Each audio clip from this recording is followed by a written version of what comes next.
एक कायनात में बहुत सारी हैं गैलेक्सीज, तकरीबन 200 से ज़्यादा। और उन गैलेक्सीज में हमारी गैलेक्सी यानी मिल्की वे है।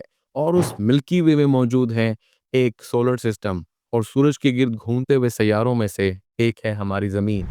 यानी ये ज़मीन इंतहाई छोटी है इस कायनात के मुकाबले में। और उस ज़मीन में आपकी हैसियत क्या है? देख लीजिए, अपने इर्द गिर्द नज़र दौड़ाइए, आपकी हैसियत इस ज़मीन में कितनी है।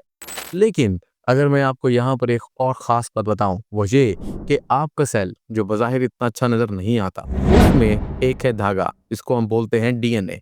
और इस डीएनए में अगर हम देखें खोलकर, तो लंबाई बनती है तकरीबन 2 मीटर, यानी एक सेल में 2 मीटर।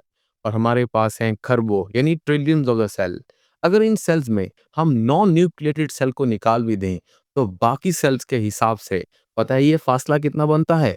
तकरीबन 20 ट्रिलियन मीटर्स। और ये फासला इतना ज़्यादा है कि आप अगर सफ़र करना चाहें, तो ज़मीन से सूरज की तरफ जा सकते हैं।